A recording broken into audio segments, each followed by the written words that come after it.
fait partie assurément des figures montantes de la politique pour la dernière décennie au Cameroun et porte l'espoir d'une partie de la jeunesse. Il est des nôtres ce soir. Madame, Monsieur, bonsoir. Bienvenue dans le rendez-vous du Hot et du Hard Interview à la télévision et c'est sur la 2. Naturellement, vous le savez, cette émission existe pour convoquer et reconvoquer la contradiction au service de la vérité ou d'une vérité autour d'un objet, d'un sujet ou d'un homme. Et l'homme qui descend dans l'arène ce soir est candidat pour la présidentielle de 2018. Je vous invite à regarder la présentation complète de cet homme et des autres gladiateurs de l'arène de ce soir. C'est le coup de pinceau d'Arnaud Ngefak. Ce soir, Cabral Libilingue descend dans l'arène. Il est le leader de l'opération 11 millions d'inscrits sur les listes électorales, muet au gré des adhésions. Un mouvement 11 millions de citoyens. Il est prêt à répondre à toutes les questions sur le projet de société qu'il entend soumettre au suffrage des Camerounais à l'occasion de la prochaine élection présidentielle. D'emblée, le jeune leader de 38 ans, surnommé le Macron des Camerounais, croit fermement à une refondation du Cameroun après 35 ans du régime Biya et 22 ans du régime Ahidjo. Mais où compte-t-il trouver les ressources pour cela? Question au cœur de la discussion avec trois autres gladiateurs. D'abord, le contradicteur de Cabral Libi pour le duel de ce soir. Joya Moussa. Il est politologue et doctorant à l'université de Yaoundé 2, une institution chère à Cabral qui y est salarié. Joya Moussa usera sans doute de son bagage en sciences politiques pour questionner le parcours et jauger le leadership de l'invité. Ce sera le cœur du débat de ce soir. Pour la partie interview, deux journalistes triés sur le volet. Abou Diotou, rédacteur en chef d'intégration. Sa connaissance des enjeux économiques permettra à coup sûr à nos téléspectateurs, à travers ces questions, de comprendre la couture économique du programme de Cabral. Avec lui, un autre rédacteur en chef, Bertrand Ouna, celui de Royal FM, une chaîne urbaine émettant de Yaoundé. Habitué d'interviews politiques, il en connaît les ficelles. Rodrigue Tongue, à vous d'accueillir nos invités et d'ouvrir les hostilités.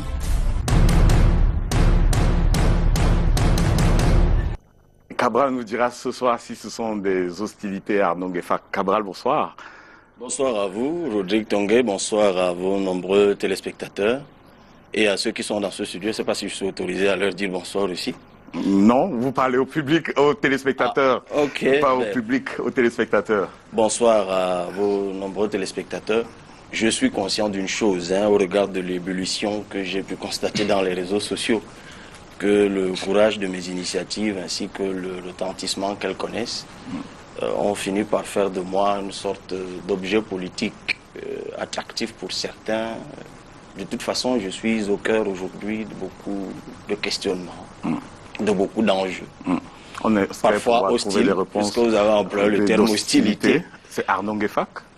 C'est Arnaud, quand je dis vous, c'est l'équipe de production. Oui. Mais c'est avec beaucoup de plaisir que je suis là face aux compatriotes, heureux de savoir qu'ils sont nombreux à nous regarder et que j'espère qu'ils seront également nombreux à trouver, à bien saisir les contours du nouveau visage que nous sommes en train de dessiner pour le Cameroun. Et en parlant de nouveau visage, vous êtes de ce côté, à ma gauche. Pour moi, ça me paraît bizarre, vous pas, d'être à ma gauche, alors que habituellement vous retrouvez ici, titillant ceux qui étaient là. Vous promettez de jouer le jeu ce soir? Oui, je suis un blanc-bec à cette position. Oui. De l'autre côté, j'étais plutôt déjà expérimenté, mais c'est bien la preuve que je ne suis plus le même. Je suis passé de l'autre côté maintenant, du côté des leaders, de ceux qui portent des idées, de ceux qui dirigent d'autres personnes. Et je puis vous dire que peut-être quand j'étais de l'autre côté, je n'en saisissais pas toujours toute la pesanteur, mais c'est avec joie. Parce que au-delà de tout, de ce décor-là, ce qui me motive, vous devez le savoir, je l'ai souvent dit, je le redirai au courant de cette émission, je suis profondément acquis à la cause du changement. Je crois que le Camerounais mérite un autre sort, mérite un autre traitement, mérite une autre situation. Et j'ai décidé de consacrer désormais ma vie à me battre pour cela. Maintenant, il appartiendra à ceux qui nous regardent, à ceux qui sont autour, de nous y accompagner ou pas. Mais de toute façon, je crois que désormais, pour moi, c'est la cause d'une vie. Eux, ils sont encore de ce côté. Abou Diotou, bonsoir. Bonsoir, Audrey. Bienvenue dans l'arène. Merci de m'avoir invité. Et merci d'avoir accepté notre invitation. Bertrand Ona, bonsoir. Bonsoir, Rodrigue. Bienvenue. Bonsoir, merci de m'avoir invité. Bonsoir, Cabral. Bonsoir, Bertrand. Nous attendons toujours Njoya Moussa qui nous rejoindra sans doute au courant de cette émission, mais puisque le décor est presque campé, je signale que Karen Mezatia sera là vers le premier quart d'heure de cette émission pour vos préférences, Cabral Libi, et vers la fin, Alain Gizan Kanga pour la synthèse, presque, puisque le décor est presque planté. Nous allons donc commencer avec la première halte de cette émission.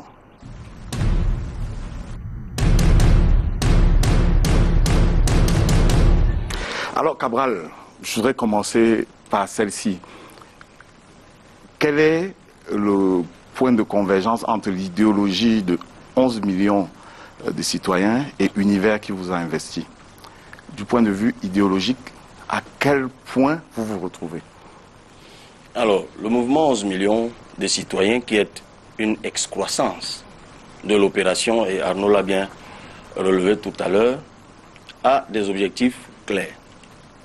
Le premier objectif, c'est l'inscription ou la sensibilisation de population afin d'atteindre le chiffre de 11 millions d'inscrits.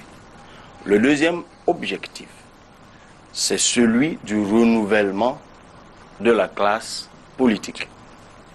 Et au regard de ce deuxième objectif, il y a un troisième qui se greffe.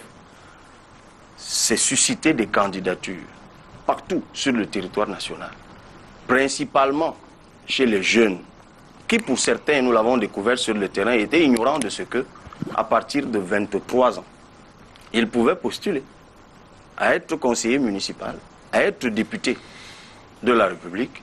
Voilà nos objectifs. Alors, c'est là, véritablement, le point de convergence. Prosper Koumvondo est le capitaine opérationnel d'un parti politique dont le président, en réalité, s'appelle Dieudonné Atangana, qui est beaucoup plus discret. Mais je cite le professeur Koumvondo parce que c'est avec lui que cet échange a eu lieu. Lorsque nous nous sommes rencontrés d'abord en Ngaoundéré, et ça avait d'ailleurs été diffusé sur Canal 2 International à la faveur d'une des descentes de sensibilisation, très vite, nous sommes tombés en accord.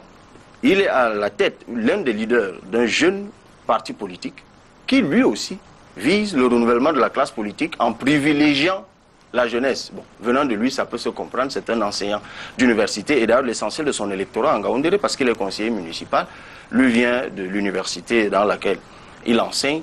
C'est ce point de convergence en réalité qui nous a mis ensemble et c'est autour que nous construisons le reste.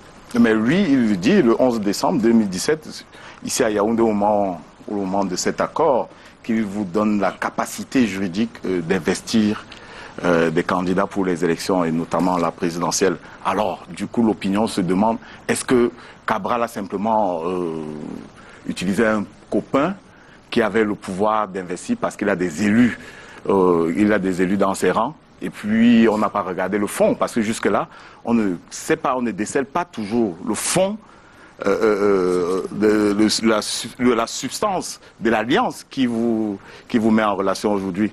On ne sait pas toujours du point de vue idéologique ce qui vous met en contact. Ça aurait pu être l'UPC, pourquoi ça n'a pas été le SDF, pourquoi ça n'a pas été... On se dit au moins qu'au-delà de l'amitié qu'il pourrait avoir entre le leader d'Univers et vous, il y a un substrat idéologique. Alors, que vous me disiez que vous ne comprenez pas le fond de cette alliance, c'est deux choses. Soit vous n'en connaissez pas le contenu, soit vous en connaissez le contenu, vous faites semblant de ne pas le connaître, ou alors vous ne l'avez pas compris. Mais dans tous les cas, ça m'oblige à redire ce qui a déjà été dit. C'est une convention toute simple, à deux clauses. Deux clauses. La première, c'est l'unité d'action sur l'objectif d'inscription des Camerounais ou de sensibilisation des Camerounais à s'inscrire massivement sur les listes électorales. Deuxième clause, investiture commun ou commune. Une investiture commune des candidatures aux élections. Pourquoi investiture commune? Et c'est là le cœur en réalité de votre questionnement, pourquoi pas l'UPC?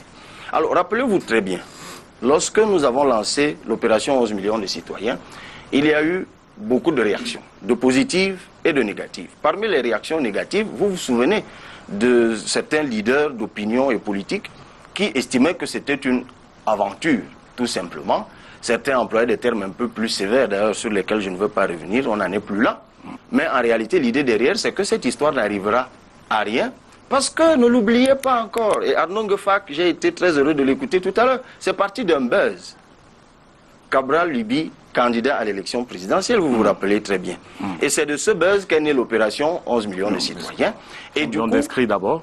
beaucoup avaient perçu en cette opération une sorte de stratagème qui planifiait ma candidature. Et du coup, ceux qui auraient dû s'associer à nous pour que nous sensibilisions ensemble les Camerounais à s'inscrire sur les listes électorales, c'était immédiatement constitué en adversaire politique. Et ils avaient donc tout fait de dire aux gens, ben, écoutez, vous le suivez, c'est un aventurier, c'est une aventure, ils sont tous des timbrés. Ben, 11 millions, ce n'est pas un parti politique, et quand bien même ce serait un parti politique, ils ne pourraient pas aller à l'élection présidentielle, et ils avaient raison, parce que pour aller à l'élection présidentielle, il faut avoir des élus, selon le code électoral actuel qui date de 2012. Et il n'y a que 22 partis politiques, justement, qui ont des élus et qui peuvent donc investir des candidats à l'élection présidentielle, puisque c'est de ça qu'on parlait davantage à l'époque. Et évidemment, ils avaient raison. Mais nous, en ce moment-là, ce n'est pas ce qui nous préoccupait. Ce qui nous préoccupait, c'était de rassembler autour de l'objectif d'inscription. Et évidemment, à un moment, il s'est posé cette question-là. Comment irions-nous aux élections? Ça, ce n'était pas compliqué à la vérité. Parce que pour les législatives et les municipales, nous avions une kyrielle d'offres. On n'avait même plus besoin de transformer, et tel n'était d'ailleurs pas notre objectif, et ça ne le sera pas, de transformer 11 millions de citoyens en partis politiques. Donc il y avait plusieurs partis politiques tout neufs, parfois anonymes, qui s'offraient à nous pour les législatives et les municipales, mais il y avait effectivement l'hypothèque de la présidentielle. Et on a donc entamé une série de négociations avec un certain nombre de partis politiques. Alors naïf que j'étais à l'époque, je m'étais dit, ben, très vite je trouverai un parti politique. Vous l'avez dit tout à l'heure, avant j'étais de l'autre côté. Et Dieu sait à quel point je me suis mis au service souvent de certains partis politiques, au point que je faisais des voyages à mes frais juste pour apporter mon soutien à certains partis politiques qui ont des élus. Et du coup je m'étais dit, ben, surtout que j'avais derrière la tête l'idée des primaires. Je m'étais dit, ben, très vite je trouverai un parti politique et on organiserait des primaires en son sein. Et peut-être j'aurais une chance effectivement d'être choisi dans le cadre des primaires. Et ben tous, mais pratiquement tous, m'ont envoyé balader contre toute attente. Même ceux qui m'étaient relativement proches et que je considérais même, en fait, avec qui je croyais entretenir une certaine affinité, ils m'ont envoyé balader. Et avec du recul, je leur donne un peu raison. Ils trouvaient qu'en réalité, nous étions comme les autres des aventuriers et que ça ne mènerait à rien et que j'étais un blanc-bec, je devais m'aligner tout simplement.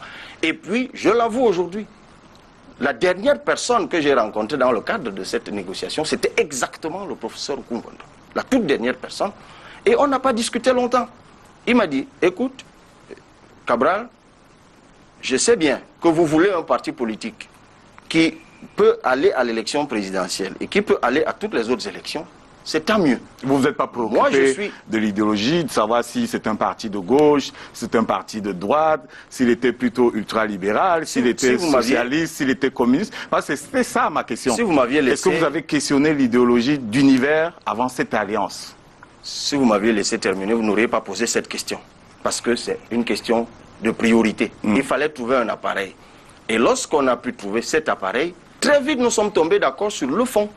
Vous n'aviez plus le choix, puisque c'était le dernier appareil. Non, mais on est tombé d'accord, mais c'est ça le plus important. Oui. Nous sommes tombés d'accord sur le fond. Donc le choix idéologique ne s'est pas posé. De reconfigurer le socle idéologique du Parti Univers, dont je suis sûr que vous êtes ignorant. Et c'est ce travail que nous avons entamé depuis. C'est pas sûr. C'est pas sûr. C'est pour ça que je pose la question. Je veux savoir. Vous me direz tout à l'heure, à la fin de l'émission, s'il y a une distance entre le projet de société du professeur Nkumvondo, contre qui j'avais été à cette émission sur la proximité, à l'arène, je vous rappelle. Je vous interroge depuis 5 minutes sur la proximité entre votre idéologie et celle d'Univers. Je n'ai pas toujours de réponse.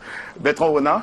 Oui, Cabral Libye, je me souviens à la fin de cette opération, 11 millions d'inscrits, lors d'une édition du journal Parler de Midi à Royal FM, il avait confessé que ça ne s'était pas très bien passé parce que ayant fait le déplacement sur le terrain, il a compris que les Camerounais avaient un problème avec l'élection. Ils étaient réticents, ils étaient hésitants. Alors aujourd'hui, j'ai retenu des expressions, il a parlé de buzz par rapport à ce qui était sorti dans les réseaux sociaux en parlant de Cabral candidat, parce qu'il était un personnage médiatique, médiatisé, qui charrissait beaucoup d'adhésions, beaucoup d'émotions. Et puis maintenant, il parle du Parti Univers comme le dernier rempart, parce que les autres n'avaient pas été ouverts à sa proposition. Alors, ce que je veux savoir, c'est est-ce que vraiment cette candidature a été pensée? Parce que là, on a l'impression qu'on parle du buzz, parce que c'est la motivation, de la réaction qui est, je veux dire, machinale des internautes, et maintenant, un parti qui, il faut le dire, n'a pas une assise véritable sur le plan national. Est-ce que ce projet-là a vraiment été pensé, si je m'appuie sur ces deux éléments? Oui, alors, votre question souffre d'un détail. C'est qu'elle est inspirée du buzz. Moi, ma candidature ne vient pas du buzz. Ce qui naît du buzz, c'est l'opération 11 millions de citoyens. En fait, la question n'est pas inspirée du buzz. Je veux dire que vous avez dit que la première étincelle, c'est qu'il y a eu un buzz lorsque sur la toile, des gens se sont amusés à dire Cabral candidat. Et puis ensuite, lorsque vous avez pris conscience que vous pouvez candidater, vous vous êtes positionné. Personne de ceux qui sont vraiment, qui ont une assise politique véritable, n'ont voulu vous ouvrir les portes. Et il y a eu quelqu'un qui a dit, ok, moi je suis prêt à vous l'offrir. C'est pour ça que j'ai dit, est-ce que ça a été pensé véritablement? Parce que là, on a l'impression que vous accrochez sur un serpent parce que vous êtes en train de vous noyer par rapport à la candidature. Non, pas du tout. Je réponds à la première question avant de réagir à l'insinuation que vous faites. J'étais en train de vous dire que la candidature aujourd'hui que j'incarne a été pensée. Pourquoi? Parce que la première fois que vous m'entendrez, Bertrand Ouna, dire que je suis candidat, c'était après le 2 février 2018. Avant cette date, jamais je ne vous ai dit, quand je dis vous, je ne parle pas de vous personnellement, mais vous y compris, mais la convention avec Univers Cabral, c'est le 11 décembre. Mais la convention, 2016, le 11 décembre, 2017, pardon. La convention qui a lieu à l'hôtel des députés, le 11 décembre 2017, ne parle pas de ma candidature.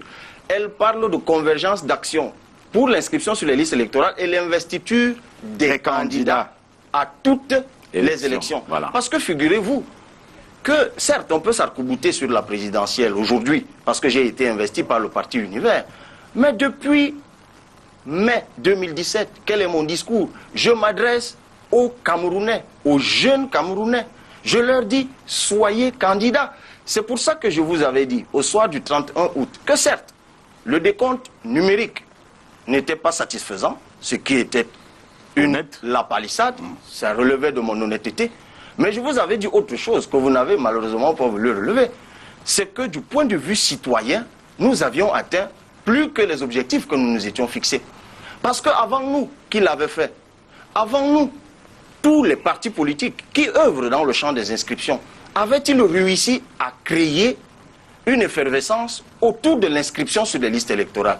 Je sais de quoi je parle puisque je les côtoyais tous. On partait tous du même postulat qu'effectivement les Camerounais ne s'inscrivent pas pour les multiples raisons que nous connaissons.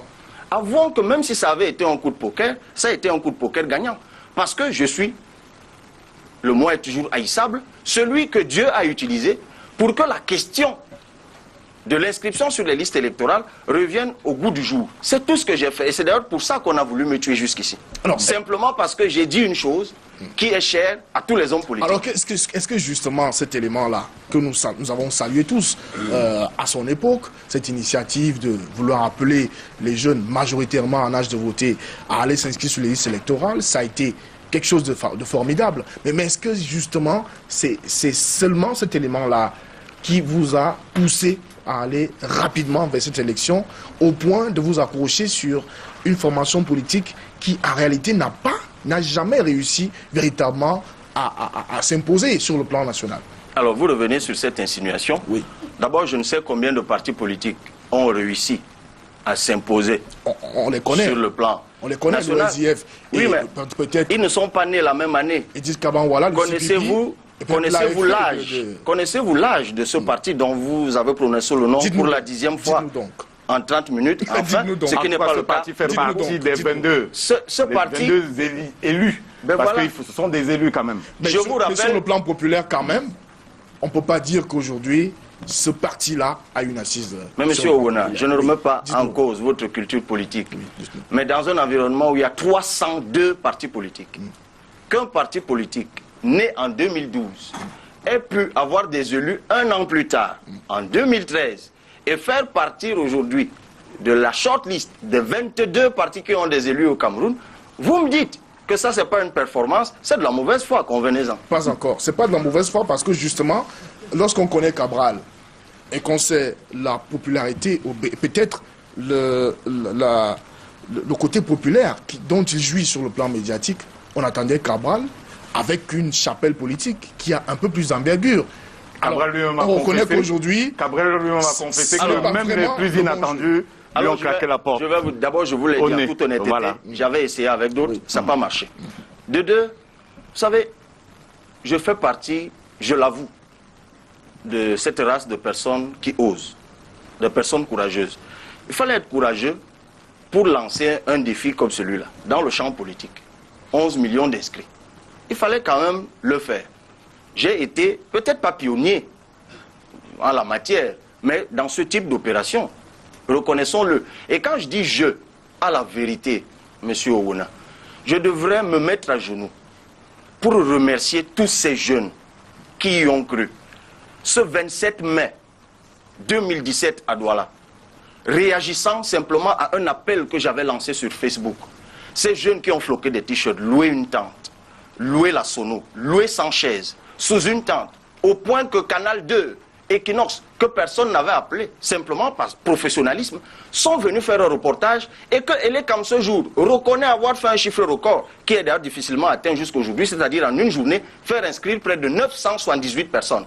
Reconnaissons quand même que ces jeunes-là, c'est eux en réalité qu'il faut remercier. Et personne ne se doutait, personne ne soupçonnait qu'au Cameroun, il existait encore cette race de jeunes qui pouvaient bénévolement se lever et se mobiliser. Je pense que ces jeunes-là, ces hommes, ces femmes, et je salue d'ailleurs ceux qui m'écoutent, j'ai oublié, je vous ai fait la promesse, ces jeunes de Kousséri qui sont à l'hôpital de Kousséri en ce moment et qui m'ont dit, nous voulons juste un bonsoir de ta part pour le travail que nous faisons ici. Eh bien, je vous dis bonsoir. Ces jeunes-là, qui sont au nord, au sud, à l'est, à l'ouest, ayons un minimum de respect pour ceux-là. Vous savez, vous aurez tort un jour de les avoir méprisés. Et ce jour n'est peut-être pas loin. Tout comme vous aurez peut-être tort un jour. Il pose juste des questions. Vous aurez tort. On pose juste des questions. Nous allons donc rentrer dans le programme, dans l'offre. Vous aurez peut-être tort également d'avoir méprisé le parti. Cabral, c'était des Je ne l'ai pas méprisé, je nous allons rentrer dans l'offre que vous formulez en direction des Camerounais. Vous demandez leur suffrage en fin d'année. Abou Diaotou. Oui, avant d'entrer précisément dans l'offre, moi j'avais une question préliminaire. Pendant combien de temps avez-vous mûri votre projet de prendre part à la présidentielle de 2018? Alors, à la vérité, j'ai un projet pour le Cameroun depuis des années. Et quelques lignes d'ailleurs transparaissaient dans mes multiples sorties publiques. C'est un vieux rêve. J'ai toujours, d'ailleurs j'avais programmé, à ceux qui me sont proches, souvent ils me le disent aujourd'hui, ils me disent, mais cette affaire, tu en as toujours parlé. J'avais déjà prévu, à titre personnel et avec quelques amis, de présenter en 2018 un projet de société, même si je ne serais pas candidat. C'est une vieille idée. Et il me semble même l'avoir exprimé un jour, pour ceux qui écoutaient mes chroniques à Equinox Douala, l'avoir dit. Et peut-être, je crois, même dans votre émission, M. Bertrand Ona. Je l'avais dit il y a longtemps, et tout le monde en avait ri. J'avais dit, il est inadmissible que nous allions en 2018, avec 4 scrutins en théorie, et que nous soyons dans ces relatives morosités. Il est temps que nous proposions des idées nouvelles, d'autres façons de faire. Ou même simplement que nous remettions au goût du jour un certain nombre d'idées forces qui doivent structurer la gouvernance d'un pays. Je l'avais dit il y a longtemps. Donc en fait, le mouvement, l'opération, le mouvement sont en réalité venus s'indexer à une idée qui sommeillait en moi et à un travail préalable que j'avais commencé à faire. C'est-à-dire je travaillais sur un certain nombre de sujets, j'ai envie de dire à titre bénévole, je les rangeais dans mon ordinateur, je faisais des recherches là-dessus, j'inscrivais mes intuitions. Je le fais depuis longtemps. Donc en vérité, quand on vient parler de présidence de la République, je me dis, ah ben tiens, peut-être le destin, ça existe vraiment. Mais est-ce que vous mesurez qu'il y a une très grande différence entre une idée et un projet? Bien sûr, entre une idée et un projet. Bien sûr qu'il y a une idée, il y a une différence. L'idée, c'est une intuition. Un projet, c'est une structuration de cette idée. Je le sais très bien. Mais alors, comment vous expliquez qu'à quelques mois de la présidentielle, la seule chose, ou bien les choses que nous sachions relevant de votre offre politique, tiennent sur une feuille? comment allez-vous convaincre les gens? C'est simplement par le fait que vous appelez les jeunes à s'engager politiquement. Votre offre politique, pourquoi vous ne la vulgarisez? Alors, comme vous êtes certainement bien informé de la pratique en la matière, vous pouvez me dire quel est le timing standard consacré pour décliner un projet de société sur plus d'une feuille quand on va à une élection? Moi, je ne réponds pas aux questions, moi je pense. Ah ben, peut-être vous ne l'avez pas, la réponse à la vérité. Parce que je pourrais vous dire que le président Macron, on m'appelle le Macron, c'est pour ça que je le dis, le président Macron, auquel on me compare, et ça ne me pose d'ailleurs aucun problème. Vous savez, quel est le timing qu'il a utilisé pour publier son projet de société intitulé La Révolution? Mais la longue attente a été très critiquée en France. Ok. Au-delà de... Très critiquée en France. Ça veut dire que je ne suis pas l'auteur d'un précédent, mais quelqu'un dont le choix du timing a été critiqué a finalement été élu. Ben, comme on me compare à lui, peut-être que c'est ce qui va m'arriver aussi. Alors, vous confessez donc qu'il n'y a pas de programme. Rodrigue. Vous confessez qu'il n'y a pas de programme pour je le vous moment? dis que le programme, vous savez, publier un programme, ce n'est pas un concours de beauté. Non. Pas on du veut tout. juste savoir. Et vous savez, c'est des questions. Oui, je sais, c'est des questions de journalistes, voilà. tout ça. En fait. Votre objectif, c'est de m'enculer avec les questions. J'ai été à vos positions. Je dis simplement que ce n'est pas un concours de beauté. Et puis justement, ça vous échappe parce que vous êtes encore de l'autre côté. Moi, je sais, lorsqu'il faut réfléchir pour diriger un pays, lorsqu'il faut structurer une offre pour les vies des gens, et vous avez parlé d'idées tout à l'heure, c'est une idée structurée, mais c'est toujours un faisceau d'idées. Parce que le projet, c'est une projection. Étymologiquement, c'est cela. C'est une projection philosophique, même, j'ai envie de dire. C'est une réflexion profonde. Parce qu'un projet n'est pas un programme. Le programme, c'est la déclinaison programmatique par détail sur l'implémentation. Le projet, c'est une vision à la vérité. Et je vous dis, ce que vous avez sur un feuillet à 11 points, c'est un travail qui nous a pris, parce que je l'avoue, ce n'est pas moi tout seul, qui nous a pris du temps. Maintenant, nous travaillons. Je peux donc vous dire aujourd'hui que l'ouvrage intitulé « Un Cameroun qui protège et qui libère les énergies » sera publié le mois prochain, au plus tard le 15 du mois de mai. J'espère que maintenant c'est connu de tous. La matrice, c'est les 11 points. On va donc revenir sur les 11 points. Rodrigue, Oui, j'ai une question parce que lorsque je vois la réponse que Cabral adresse à la question d'Abou Dioutou tout à l'heure sur la différence qu'il y a à faire entre une idée et un programme, il parle de Macron, il parle du mouvement. Alors moi j'ai envie de dire qu'un mouvement ne s'éternise pas sur la durée. C'est la différence qu'il y a avec un mouvement politique, un parti politique qui a une idéologie. Alors à ce niveau, on a l'impression que c'est calqué sur un modèle qui attend encore à s'adapter sur le contexte camerounais. Lorsque vous parlez de Macron, avec lequel on vous compare, du point de vue de la jeunesse, c'est possible, du point de vue de la sagacité au niveau des idées, de votre capacité à être éclectique sur plusieurs sujets, ça peut se comprendre.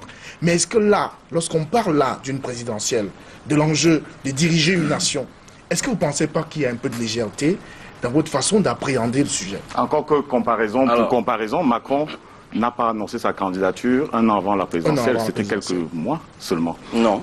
Ou on copie Macron, ou on ne copie pas. Ben, écoutez, Macron a effectivement lancé son mouvement un an, jour pour jour, avant l'élection présidentielle. Mais il a été candidat, jours, très exactement. Il a été candidat qu'en 2017. Ben, bien sûr, 3 ou 4 mois. Mais vous êtes déjà candidat. Mais vous êtes déjà candidat, bon. Mais bien sûr, c'est bien la preuve que Macron, c'est bien la preuve que les Camerounais ne sachent c'est bien la preuve que Cabral n'est pas Macron. Et c'est bien la preuve qu'un coup vous copiez Macron, et un autre coup vous ne copiez pas. Absolument s'inventer. C'est vous, quand je dis vous, de la presse et autres, vous avez dit que ça vous gênait pas. Mais évidemment que ça ne me dérange pas. Nous présentons des points communs, vous venez d'en relever un. Mais je rappelle souvent que vous, Rodrigue Tongue, que je connais depuis au moins 2004, lorsque je fais la une de 4 journaux dans ce pays, un 24 ou 26 avril, je ne sais plus, non, un 16 avril 2004, je vous cite parce que vous êtes dans le Messager à l'époque et que vous faites partie de ceux, je crois bien, vous êtes au Messager à l'époque, et vous faites partie de ceux qui relaient cette actualité parce que je suis porte-parole de l'appel de 1000 étudiants contre la réélection de Paul Biya il y a 14 ans. Personne d'entre vous n'avait jamais entendu parler d'Emmanuel Macron. Ça fait 14 ans. Un jour, puisque vous faites des comparaisons, vous sortirez ces archives d'il y a 14 ans, vous sortirez les miennes d'il y a 14 ans. Mais votre question que vous avez posée tout à l'heure, je voulais y revenir. Comme il ne vous a certainement pas échappé que dans une de mes vies parallèles, j'ai été juriste, donc je sais faire, et vous n'en doutez certainement pas, la différence entre le système juridique français et le système juridique camerounais. J'ai envie de dire que c'est vous qui vous me prenez sur des questions terminologiques qui sont en réalité des questions de surface. Le mouvement politique en France, ça a une définition, une nature juridique, une substance juridique, alors qu'au Cameroun, ce que nous appelons mouvement, en réalité, ce n'est qu'un nom.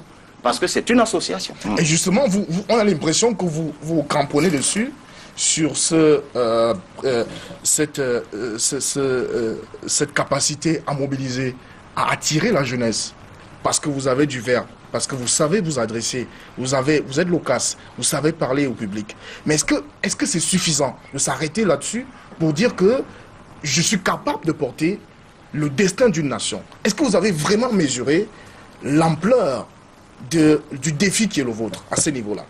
Je peux vous dire en toute humilité que pour sensibiliser les gens, accrocher les gens, vous l'avez dit, je le fais, il ne suffit pas d'être éloquent, il ne suffit pas d'être loquace.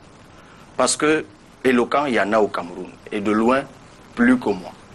Vous savez, pour que les gens vous suivent, il ne faut pas parler, ce n'est pas l'alignement des mots, mais il faut que les mots que vous sortez de votre bouche aient une charge. C'est cette charge, en réalité, qui convainc l'autre. Et cette charge, c'est quoi? C'est parfois la sincérité, c'est parfois la détermination, c'est parfois la volonté, c'est parfois l'honnêteté, c'est les valeurs que vous incarnez. Parce qu'en réalité, je ne suis pas un ovni, et vous le dites, ça fait 14 ans que je suis dans le champ public. Donc, ils sont nombreux qui nous regardent dans ce moment, mais en réalité, qui m'écoutent et qui me regardent depuis longtemps. Ils ont eu le temps de me jauger, de me sous-peser. Donc, au moment où je leur demande de s'inscrire, ce n'est pas tant sur le fondement de ce que je leur dis à l'instant, mais c'est peut-être justement mon parcours qui leur parle. Mais est-ce que Cabral Libi, à l'heure où nous... Dernière question avant mes préférences. Au moment où nous nous situons à quelques encablures de cette présidentielle, c'est vrai, tous les acteurs politiques, le discours, c'est à la dénonciation de ce qui ne va pas avec le régime Biya, les limites sur le plan éducatif, sur le plan social, sur le plan politique et économique. Un recadrage étatique qui répond aux attentes des citoyens. Le discours différent que vous apportez en dehors de la contestation ou alors de la présentation des limites qu'on peut observer tous sur le fonctionnement de l'État au Cameroun en ce moment. C'est vrai, vous balayez toujours un certain nombre de choses rapidement. Pas du tout, je ne balaye pas. Oui, mais dans le club... Je vous pose juste une question. Dans le club, je connais votre pertinence sur la présentation de ce qui ne va pas. Mais maintenant, qu'est-ce que vous présentez de nouveau qui peut convaincre en dehors de votre capacité à attirer par mobiliser la facilité de dire des choses? Qu'est-ce que vous apportez de nouveau là pour montrer que vous êtes capable de quelque chose de différent? Vous savez, Cabral, il dit quelle est la plus-value de votre offre politique? Les deux sont convergentes. Vous pouvez le dire pour faire sourire les téléspectateurs. Je crois que c'est un moment important. La plus-value de mon offre politique, c'est l'humain. Monsieur Tonga. C'est-à-dire quoi exactement? C'est l'humain. La contestation? C'est-à-dire qu'il faut remettre l'humain. Et c'est pour ça, peut-être que ça accroche, il faut remettre l'humain au cœur de l'action de l'État. Jusqu'ici, on survole. On peut parler de projets, on peut parler de programmes. Mais, monsieur Owona, entendons-nous très bien.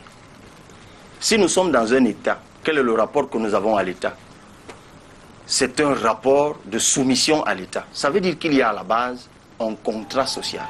Mais je crains que dans le brouillard des indépendances, nous n'ayons pas eu le temps, nous en Afrique, et le Cameroun y compris, d'écrire le contrat social. Parce que le contrat social, c'est cette entente qui nous met ensemble lorsque une nation donne naissance à un État. Pourquoi sommes-nous ensemble en réalité? À quoi nous sert l'État du Cameroun? Ne suis-je Camerounais que parce que j'emporte la nationalité, parce que je suis né sur un lopin de terre? Parce que la réalité de ceux qui nous écoutent, et ils la vivent, c'est qu'ils ont l'impression, il y en a qui regardent l'État du Cameroun, enfin on ne le voit pas, ce n'est pas une personne physique, c'est une personne morale, d'aucuns comme une étrangeté, d'aucuns comme une affaire qui les oppresse, parce que l'État ne protège plus. Il faut que l'humain, le Camerounais, revienne au cœur de l'action politique. C'est pour ça que moi, j'ai commencé en entrant en politique par l'homme, par l'humain, en lui disant, rejoins-moi, essayons quelque chose. Les hommes ceux qui vendent autre chose, la providence, en fait, je dis les hommes providentiels, et descendent du ciel avec toutes les solutions, eh bien non, voilà la plus-value. Moi, j'associe le Camerounais et je lui dis, construisons ensemble notre avenir. C'est là toute la différence. Vous Le pouvez problème, venir. c'est donc, c'est de quelle On va reviendra. questionner la manière, la méthodologie et l'implémentation dans quelques minutes. Ce sera derrière mes préférences. Et Karen Mezatia Choya est déjà en plateau pour ces minutes-là.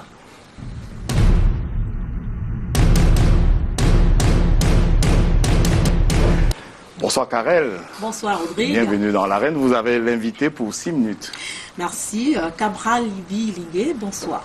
Bonsoir Karel et mes félicitations. Merci. Et pour votre mariage et pour votre bébé. Je ne sais pas si je suis indiscret. Mais...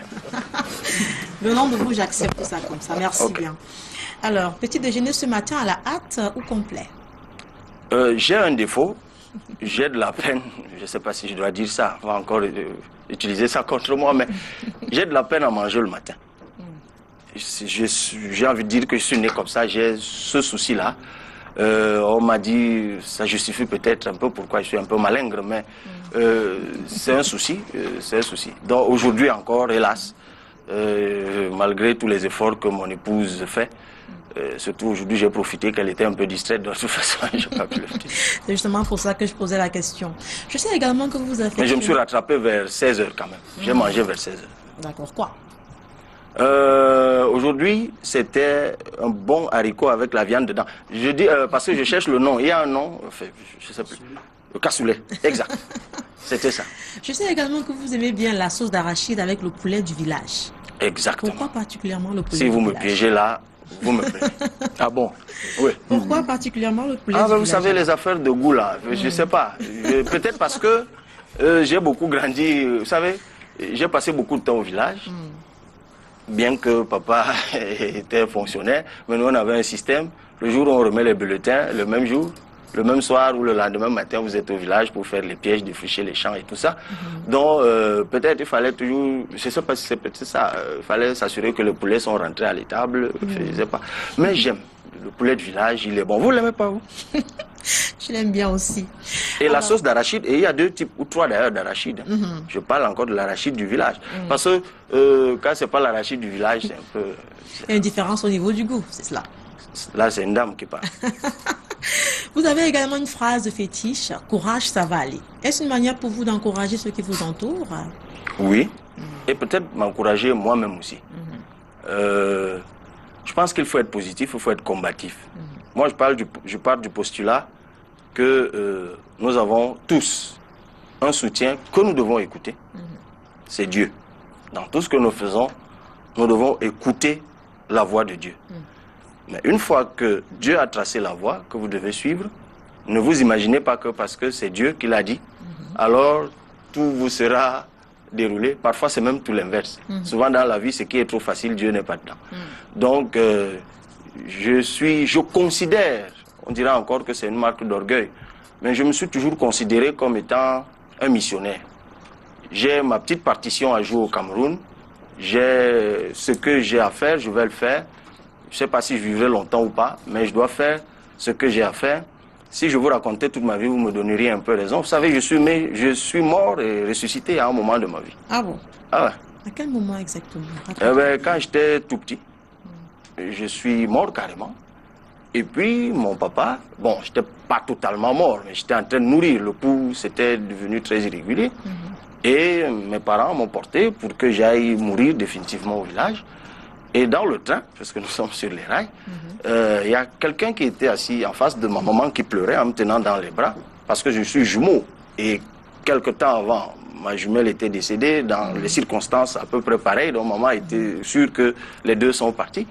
Et puis, il y a une dame mystérieuse qui lui dit à un moment, passez-moi ce bébé, en fait, cet enfant, elle me prend, elle remet l'enfant et elle lui dit, n'allez pas au village, allez à tel endroit, dans telle destination.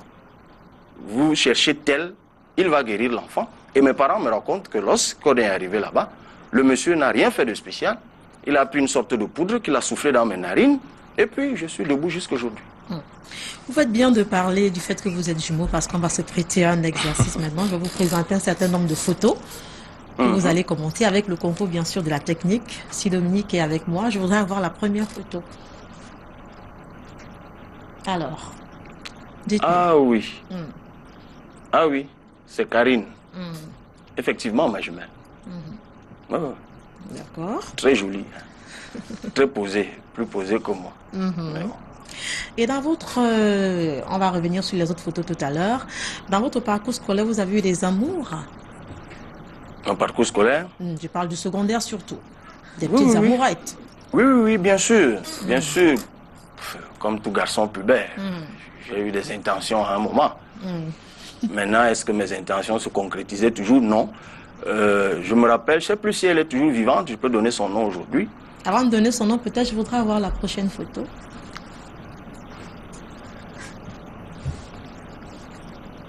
Elle fait partie de ces amourettes-là, la jeune fille? Non. Celle-là n'en fait pas partie. Alors ça, c'est, je voulais vous dire, Nicole, c'était son prénom. Au cours moyen 1, je lui avais écrit une lettre que je l'aimais. Je lui ai donné la lettre, elle m'a giflé. Ah bon? Carrément. Et je suis rentré avec la lettre. Papa a découvert la lettre et il m'a fouetté copieusement. Donc pour la seule lettre, j'avais eu droit à une gifle, à une fessée. Celle qu'on vient de voir, c'est Chantal. Elle est aujourd'hui enseignante à l'université de Ngaoundé, enseignante de sciences politiques. Une jeune dame hyper brillante, comme j'en ai rarement rencontré. C'était ma camarade de banc en première et en terminale. Nous avons eu le bac la même année. Elle a fait une thèse brillante en France, co-dirigée par Yaoundé 2. C'était le professeur Ndjoya, qui est vice-recteur maintenant à Douala, qui a été son co-directeur. Et puis elle est enseignante. Elle a même été nommée à l'annexe, je crois, de Ngaoundé à Garoua maintenant. Je lui dis bonsoir si jamais elle regarde. Elle est très brillante, très sérieuse et très pieuse. Il n'y a pas eu d'intention du tout avec elle? Non, pas du tout. Maintenant, je ne vous dirai pas tout non plus. En tout cas, on a compris l'essentiel. On n'avait rien compris du tout. Je vous dis que c'était une très grande amie et on est resté de très bons amis. C'est ce qu'on a compris, Kabouara. Voilà. Voilà, c'est ce qu'on a compris, rassurez-vous. Alors, à la fac, c'était quoi? Les années de galère, c'était comment? C'était facile? Pas du tout. Vous savez, le minimex, c'est comme ça que les Belges appellent la pitance que les parents donnent à l'université à leurs enfants. Je l'ai appris en jouant au Scrabble. Donc, c'était pas suffisant. En fac, on se battait. Moi, j'ai vite compris, j'ai été accueilli par des aînés qui m'ont dit il faut surtout éviter d'être l'étudiant qui vient à l'école et qui rentre à la maison. Eh bien, je suis entré dans le mouvement associatif, grâce d'ailleurs à un ami commun à Chantal, M. Makondo, qui regarde certainement, j'ai souvent parlé de lui. C'est lui qui m'a ramené dans le mouvement associatif, Joseph Raoul Makondo, que vous connaissez certainement, qui est maintenant à Douala, je crois. Alors, et sur la prochaine photo qui va suivre, c'était quoi? C'était la galère, c'était studio, c'était quoi? Cabral. Je ne sais pas, vous avez trouvé tout ça, mais... alors là, je suis dans ma chambre B04. Parce que à l'époque, à Soie, quand vous arriviez en 3e année, vous partiez à Yaoundé 1. Pour la 3e année, donc. Et il y avait quelques chambres réservées à Yaoundé 2, à Yaoundé 1. Et j'étais à la chambre B04, justement. Elle est bizarre, lointaine, celle-là.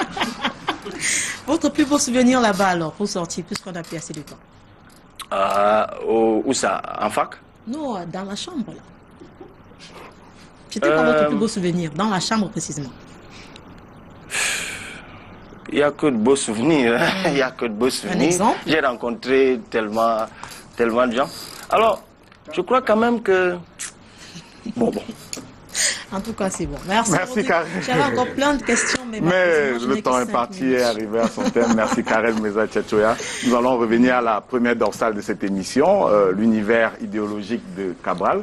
Vous avez compris le jeu de mots avec univers, c'est le parti univers qui l'investit. À vous dire tout. Oui, en disant les 11 points, ou bien les 11 axes de votre offre politique, je les ai rangés, disons, en 4 grands groupes. Ce que j'appelle les réformes institutionnelles, le programme socio-économique, le Cameroun dans le monde, et puis arrêtons-nous d'abord aux 3 groupes. Alors, pour ce qui est des réformes institutionnelles, vous postulez que vous allez mettre en œuvre un État qui répond aux attentes des citoyens. Mais tous les candidats postulent cela. Même celui qui en pose depuis 35 ans. Oui, il postule cela. Qu'est-ce que vous allez mettre exactement? Quel type de réforme vous allez implémenter pour que l'État, sous votre magistère, réponde justement aux attentes des Camerounais? Comment vous allez faire ça? Alors, dans ces postulats que tous les hommes politiques ont en commun, il y en a qui sont démagogiques et il y en a qui sont véridiques. Moi, le premier point de mon projet de société, justement, celui que je porte, et j'insiste toujours là-dessus. Vous voyez Cabral Liby, mais il y a une équipe derrière. Et je les remercie tous les jours pour leur abnégation et leur sacrifice. Ce sont les enseignements que nous tirons du travail de terrain. Vous savez, j'ai déjà fait, j'ai envie de dire, 1 fois et demie le tour du Cameroun dans le cadre des inscriptions sur les listes électorales et même hors du Cameroun. Ça m'a valu ce que ça m'a valu. Et à côté du travail de sensibilisation, nous écoutons les Camerounais. C'est très important. Quel est le visage que vous voulez pour notre État? Eh bien, les gens vous répondent de façon concrète. Nous voulons un paysage institutionnel qui tienne compte de nous. Mais ça, c'est évasif. Qu'est-ce que ça veut dire? Ça veut dire, par exemple, du point de vue constitutionnel, c'est qu'il faut que la Constitution, désormais, réponde aux attentes du peuple. L'une des attentes, et ça c'est commun à tous les candidats, c'est sur le point électoral.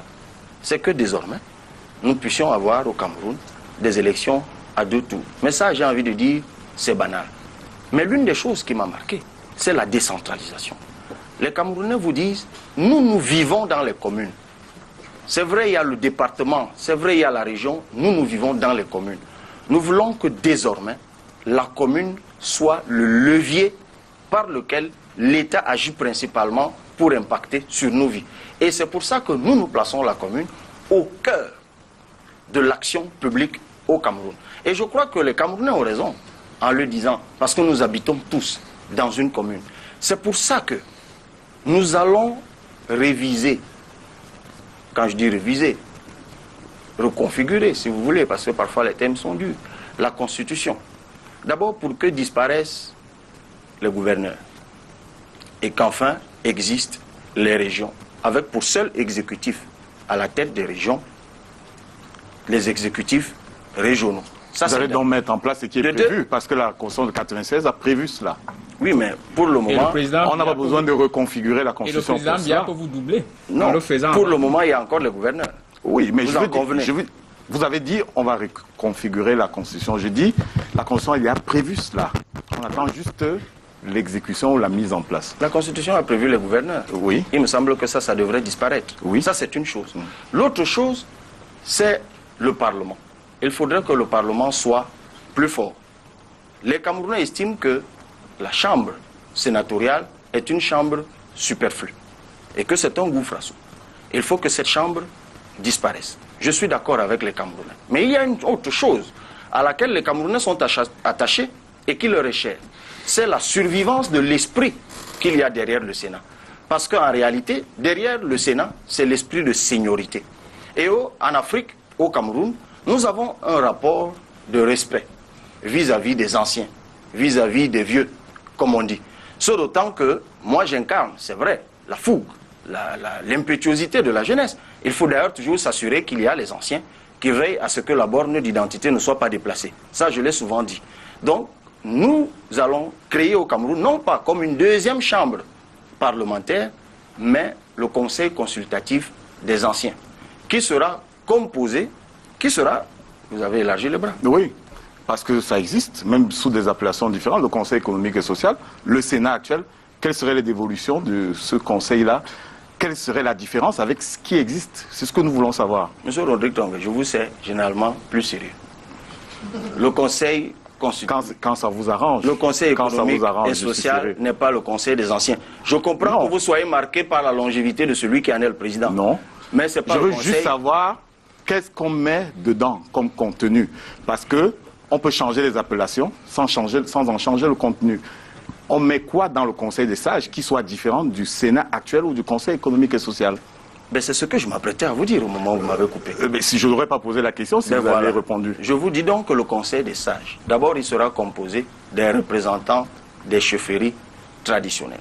Comme le Sénat. Et ce sera l'occasion. Non, le Sénat représente les collectivités territoriales décentralisées qui sont composées dans la configuration légale et constitutionnelle actuelle ne sont pas. La Constitution prévoit dans le collège électoral pour les sénateurs la présence des chefs traditionnels dans les conseils régionaux. Donc le Sénat est une phase achevée. Ce que dit la Constitution, M. Rodrigue Tong, et vous le savez très bien, c'est que les chefs traditionnels font partie du collège électoral des conseillers régionaux, mais n'en font pas partie. Moi, oui, mais je dis que c'est eux qui désignent les sénateurs, donc les sénateurs sont des représentants indirects du peuple et des représentants directs des chefs traditionnels qui font partie des conseils régionaux. C'est ce qui est prévu. Je vous dis donc qu'il y aura plus de représentants. C'est ce que le Constituant de 96 a prévu. Il y aura plus de représentants des chefs traditionnels et les chefs traditionnels eux-mêmes seront représentés. Ce n'est même pas tant seulement. Je vous dis, c'est pas parlementaire. Ils ne votent pas les lois. Le Conseil constitutif ne vote pas les lois. Ils donnent leur avis sur les lois, sur les lois qui touchent aux questions culturelles, aux questions traditionnelles, aux questions des mœurs. Même si au fond, Cabral, même si au fond, vous avez dit, vous êtes juriste, même si au fond le Sénat ne vote pas les lois au Cameroun, parce que l'Assemblée nationale peut tenir compte ou pas des corrections apportées sur un projet de texte par le Sénat. J'insiste encore, je vous sais plus sérieux. Quand ça vous arrange. La loi, elle est claire. Le Sénat vote les lois. Mais je parle des faits. C'est ce que dit la Constitution. Vous avez dit que vous êtes juriste. Même dans les faits, l'Assemblée nationale peut ne pas tenir compte des amendements ou des corrections apportées par le Sénat. N'empêche, l'acte de vote est commis, est posé. Donc on n'en est pas là. Le conseil dont je vous parle... veux toujours percevoir la différence. Le conseil, mais c'est ce que je vous explique, le conseil dont je vous parle ne vote pas les lois. Il est garant de l'identité camerounaise. Et c'est de là, cette identité qui doit donc trouver refuge dans les chefferies. Parce que derrière cela, nous allons sortir les chefferies traditionnelles de la politique pour en faire de véritables sanctuaires de notre culture et de nos traditions. Nous voulons revaloriser la chefferie qui a été auxiliarisée depuis 1977 par la loi qui existe en la matière, qui organise les auxiliaires de l'administration. Ben, effectivement. Donc il faut que désormais la chefferie soit le lieu de refuge des Camerounais et des Camerounaises. Et que ces chefs, ces anciens, puissent dans des conclaves décider de qui parmi eux, parce que leur choix ne sera pas électoral, ce sera un conclave, parce que c'est ça notre tradition. Les anciens, quand ils se retrouvent, c'est un conclave. Et la fumée blanche, elle sortira de là, avec ceux qui vont donc siéger dans un mandat bien précis dans le conseil consultatif des anciens. Voilà une reconfiguration en lieu et place du Sénat. Alors, une petite question avant d'aborder un autre aspect de votre programme politique. À chaque fois, vous parlez des Camerounais. Il y en a à peu près plus de 23 millions. Lorsque vous dites les Camerounais, vous en avez rencontré combien? Bon, M. Aboudi-Outou, à supposer qu'il n'y en ait que 2, je devrais les appeler comment, les Gabonais? Ou les Centrafricains? Non, la question c'est vous avez rencontré combien? Il me semble que non, c'est pas ça la question. La question que moi j'ai entendue. La question, vous savez, M. Aboudi est très intelligent. Il est très intelligent. Toutes les questions. L'insinuation qu'il y a derrière la question de M. Aboudi, c'est que quand je parle des Camerounais, je donne l'impression que j'ai consulté tous les Camerounais, y compris lui. Mais son intelligence est tellement développée qu'il ne comprend pas que, même si je n'en ai rencontré que 10, eux aussi ont le droit d'être désignés par Camerounais. Mais vous pouvez au moins le dire si vous avez rencontré 10. En fait, je poursuis ma question. Vous avez dit que votre philosophie de gouvernance, c'est de faire avec les Camerounais. Alors, quand vous avez dicté ces réformes, en disant que c'est le vœu des Camerounais, il me semble que si ce n'est pas la majorité des Camerounais, vous avez un problème. Parce que ce que vous dites là, c'est peut-être le ressenti de certains Camerounais que vous avez rencontrés. Comment vous faites pour mesurer que c'est l'aspiration majoritaire? C'est ça ma question. Vous devez savoir qu'en la matière, il n'y a pas encore de formule magique. Mais il y a une formule comprise et connue de tous, c'est l'élection. Mes propositions à moi, qui sont d'émanation des Camerounais, les vrais. Il y en a de fous?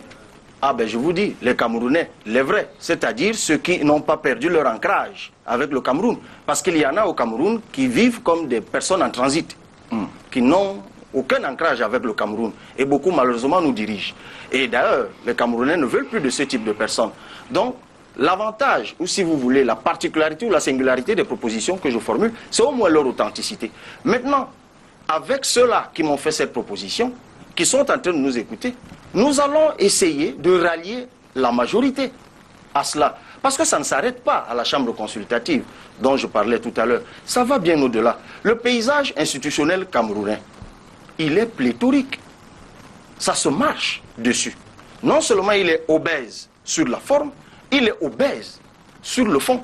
Parce que, et on va parler d'économie tout à l'heure, nous devons faire des économies justement. Il faut trouver de l'argent aujourd'hui. Il faut trouver de l'argent pour changer le quotidien des Camerounais. Ça veut dire que le paysage gouvernemental et même la fonction primo-ministérielle, on peut en parler aussi. Bon, en fait, aujourd'hui, les Camerounais estiment qu'en réalité, c'est le président qui est élu. Et c'est lui qui est garant de l'engagement qu'il prend. Peut-être c'est l'usage qu'on a fait de cette fonction primo-ministérielle qui pose problème, au point que les Camerounais n'y ont pas un véritable attachement. Mais aujourd'hui, moi je vous dis, la fonction primo-ministérielle disparaît. Pour que le président soit secondé d'un vice-président dans les réformes que nous proposons, qui lui, à côté du président, est donc chargé non seulement de le supplier, mais également de veiller à la coordination de l'action gouvernementale. Voilà une autre. Rodrigue, une question. Sur vous voulez rendre le service public performant. Ah oui. Alors, comment on s'y prend? On augmente les effectifs? On touche à quel levier? D'abord, on augmente les effectifs. Parce que pour que notre service public... On voulait faire des économies tout à l'heure. Mais écoutez, lorsqu'on fait des économies, c'est pour les investir sur ce qui rend performant. Nous avons actuellement, et vous devez le savoir mieux que moi, environ 300 000 salariés. Le standard, vous devez le connaître. La fonction publique. Ah, la fonction publique, c'est-à-dire salarié public. Le standard, agent public, un peu plus, si vous voulez, 400 000 même. Si vous voulez. Non, 32 000. Hein. Pas 32 000, 260 000. Oui, voilà, 260 000 fonctionnaires et agents publics, à peu près. C'est vrai qu'entre le ministère de la fonction publique et les finances, avec le Mboma, ça peut changer, mais c'est à peu près 260 000. Je ne suis pas précis parce que selon que vous lisez Aboudi Outou ou que vous lisez un autre journal, ça diffère parce que selon que le ministre parle lundi ou mardi, il vous donne deux chiffres, y compris le ministre des Finances. Parce que malheureusement, on est encore dans un pays où on ne maîtrise pas les effectifs de ceux qui, tous les mois, prennent l'argent des Camerounais au titre de salaire.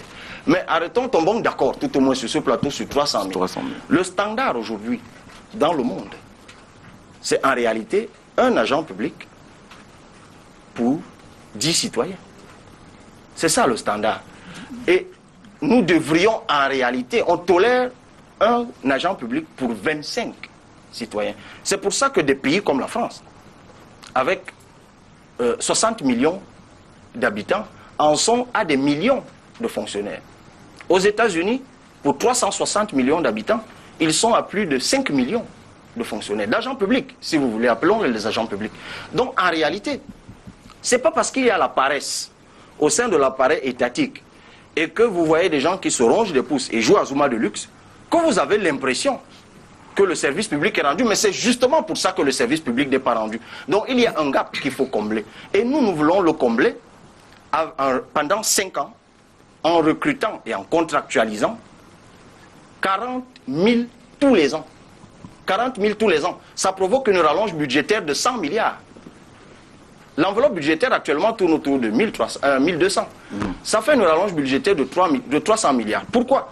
Parce que ces 40 000, nous les injectons où? Dans la santé, dans l'éducation, où il y a un manque criard d'agents publics, dans la sécurité, dans la justice. Voilà des secteurs qui sont en réalité impotents en termes d'effectifs et dont nous souffrons tous de l'inefficacité. Ça, c'est un problème qu'il faut absolument régler. Alors, Rodrigue, moi je voudrais, c'est vrai... Je vous ai dit l'homme au cœur. Oui, lorsqu'il parle donc de la réforme du service public, c'est vrai qu'au même moment, il embraye dans le volet de l'emploi, il parle de 40 000 par an et tout le reste. Moi, je voulais attaquer un peu le volet éducatif. Il parle d'un système éducatif de mission et d'innovation. Qu'est-ce que vous mettez dans les missions et les innovations? Très simple. Parce que tous ces derniers temps, on a parlé d'un système éducatif qui n'est pas adapté. Le chef de l'État lui-même a dit qu'il faut absolument redéfinir ce système éducatif pour qu'il soit mieux adapté, pour créer plus d'emplois et surtout produire des jeunes capables d'être compétitifs sur le marché de l'emploi. Qu'est-ce que vous mettez là-dedans? La nouvelle ministre de l'enseignement secondaire parle de mission sur les résultats, d'objectifs sur les résultats. Je crois qu'un pays qui se projette doit savoir pourquoi il forme ses citoyens. Vous avez dit, je travaille beaucoup avec les jeunes. J'en ai rencontré beaucoup qui ne savent même pas pourquoi ils vont à l'école. Ils sont à l'école primaire, ils savent qu'après l'école primaire, ils iront au lycée. Au lycée, ils savent qu'après, ils iront à l'université. Et un matin, à la 3e ou 4e année à l'université, ils commencent à se demander, mais au fait, pourquoi je veux même à l'école depuis? Dans un pays sérieux, on doit avoir une vision des profils qui sortent du système éducatif. La vôtre sera laquelle, cette vision, au niveau de l'éducation? Nous voulons des citoyens qui savent faire quelque chose. Des citoyens qui savent faire quelque chose. C'est d'ailleurs pour ça que lorsque je vous dis que nous mettrons la commune au cœur de l'action publique, nous allons créer construire dans chaque, on va parler de la construction si vous voulez, dans chaque commune du Cameroun, un lycée polyvalent. Je vous donnerai les spécifications si vous le voulez. Un lycée polyvalent. Nous savons combien ça coûte. Selon le standing que nous avons choisi, c'est 600, en fait, je ne sais plus, 65 millions, je ne sais plus très bien. Le chiffre peut m'échapper. Pour construire cela, en fait, je vous dis, je suis en équipe, souvent quand ces calculs sont faits, ça peut m'échapper. Nous allons le faire. Mais avant d'y arriver, quand je vous dis qu'il y a beaucoup de jeunes... à peu près 10 millions, une salle de classe, sur la Mercurial. Ouais. C'est pour ça que je vous dis, effectivement, c'est beaucoup plus. Parce que c'est des lycées pour 3000 élèves. Il faudra équiper par... Mais bien sûr, tout cela est calculé. Nous savons où nous allons prendre l'argent. Vous savez... Vous allez le prendre où, exactement? Bonne question. Aujourd'hui, l'État du Cameroun, c'est quoi la richesse nationale aujourd'hui? C'est 20 000 milliards par là. C'est ça la richesse nationale. C'est-à-dire le PIB, comme on dit. Le budget, on vient de le voter. Enfin, pas qu'on vient de le voter, on l'a voté en décembre dernier. C'est 4 500 milliards. On veut faire croire aux Camerounais que 4 500 milliards, c'est le sommet des sommets. Nous pouvons faire plus. Dans la collecte, seulement des recettes. L'évasion fiscale, les tolérances fiscales, les exonérations fiscales. Quand vous en faites le calcul, vous vous retrouvez dans des considérations où, en resserrant seulement sur la question des régies financières, seulement sur la question des régies financières, sans avoir intégré la croissance et tout ce qui vient avec, ou les investissements directs étrangers et autres, vous pouvez aujourd'hui ramener le budget du Cameroun à pratiquement 5 000 milliards et demi, par des calculs simples, qui sont mathématiques. Et à partir de là, vous pouvez vous autoriser de travailler sur le social. Mais je voulais revenir sur l'orientation qu'on donne à l'éducation. Si vous en croisez aujourd'hui qui ne savent pas pourquoi ils vont à l'école, c'est parce qu'il y a un problème d'orientation. Tout simplement un problème d'orientation. À quoi ils servent, les conseillers d'orientation dans les lycées? Certainement à orienter les élèves. Mais est-ce que les pouvoirs publics ont un jour intégré l'importance que pouvaient revêtir ces personnes que nous formons et qu'on appelle conseillers d'orientation? Non. Ça, c'est un problème qu'il faut régler. Dans notre système éducatif, le contenu des enseignements, part trop généraliste. Il faut intégrer le savoir-faire dans la formation des Camerounais, de telle sorte que faire de longues études ou devenir long crayon, comme on le dit, soit une option et non pas une obligation, non pas un choix de dépit. Alors, est-ce que vous avez tenu compte de l'environnement international? On parle des accords liés à la colonisation ou la décolonisation. On parle de cet ancrage entre Yaoundé et les puissances internationales. Vous pensez vraiment que modifier le système éducatif vous sera autant aisé? Parce que le régime, jusqu'à aujourd'hui, on n'arrive pas véritablement à le modifier. Quel levier allez-vous utiliser pour que Washington, Paris ou Londres se désintéressent de notre manière d'éduquer les Camerounais de manière à se déconnecter de cette puissance tutélaire? Comment vous allez procéder? Vous avez peut-être raison pour Washington, parce que je crois que, comme l'UNESCO fait partie du système des Nations Unies et que l'ONU est de ce côté-là, mais je pense que... même si l'Amérique a traîné les pieds pour intégrer l'UNESCO. Il y a le Commonwealth et la francophonie. Les standards aujourd'hui en matière d'éducation sont donnés par l'UNESCO. Et il me semble d'ailleurs que ça a fait l'objet d'une incorporation totale par les pouvoirs publics camerounais. Je vous parle de l'orientation, parce que c'est l'orientation qui gouverne le reste. De quel profil avons-nous besoin? Il y a le côté infrastructurel, ça on peut balayer, on peut y revenir quand vous voulez. Mais c'est le problème de l'orientation. De quel profil avons-nous besoin? La question, ça peut se poser au niveau du primaire, au niveau du secondaire et même au niveau du supérieur. Il y a encore quelques temps, il y a eu un débat, mais alors énorme, autour du doctorat professionnel. Eh bien, c'est curieux. Vous trouvez que ce débat n'a pas lieu d'être? Mais c'est l'une des meilleures idées qu'il y ait jamais eu dans l'université ces 30 dernières années. La professionnalisation des enseignants jusqu'au niveau doctorat. On vous a compris. On revient au financement. Vous avez indiqué, enfin, ce que j'ai cru entendre, vous allez remonter la pression fiscale, vous puisez l'essentiel des recettes pour mettre en œuvre votre projet. Alors, voilà une autre idée reçue liée à la pression fiscale. Ouais. Il y a des études qui indiquent qu'il y a une pression fiscale énorme, d'ailleurs, de l'ordre de tout de 50%, mais sur les moyennes, les petites et les moyennes entreprises. Uniquement sur ce point-là, la pression, elle est très forte. Mais globalement pris, en réalité, la pression fiscale n'est pas forte. Elle est de l'ordre de 16% seulement. En fait, c'est une idée reçue. Mais c'est parce que le fisc, ou si vous voulez, le système fiscal camerounais est pour le moment confiscatoire. C'est-à-dire que les recettes collectées profitent à un groupuscule de personnes. Ceux qui participent donc au fisc, ceux qui donnent leur contribution, le contribuable camerounais, si vous permettez, a le sentiment d'être spolié. C'est pour ça que je vous parlais de sécurité tout à l'heure, du rapport à l'État. Le système fiscal doit être redistributif. Et en ce moment-là, les standards encore, je parle toujours sur le contrôle de M. Aboudi parce que lui, il maîtrise, il manipule ces questions au quotidien, oui, il est journaliste économique. Le standard aujourd'hui en matière de pression fiscale, c'est 25%. Vous savez très bien qu'en France, la pression fiscale tourne autour de 43%. Aux États-Unis, c'est 27%. Les pays libéraux, généralement, relâchent. Mais les pays sociaux, les pays de la social-démocratie, c'est remonté. Donc, en réalité, au Cameroun, aujourd'hui, vous pouvez exercer, en réalité, rentrer dans le standard de la pression fiscale. Mais, c'est comment vous la managez? Justement. Il y a la fiscalité indirecte, qui est déjà pratiquée sur la TVA, sur les droits d'assises. Ben oui, mais justement, sur les produits de grande consommation, la fiscalité indirecte, elle est, j'ai envie de dire, moins douloureuse. Bon, moi, je souhaitais revenir sur la mobilisation des ressources, parce que j'ai le sentiment que vous allez faire exploser les déficits. Parce que quand vous dites que vous allez mobiliser l'argent en arrêtant l'évasion fiscale, vous savez que même les pays les plus puissants au monde n'ont pas de résultats en la matière. Parce que le système, les systèmes par lesquels l'argent fuit sont des systèmes complexes. Donc, pour moi, sincèrement, ce n'est pas une source sûre de revenus. Dire que vous allez tirer le financement de votre programme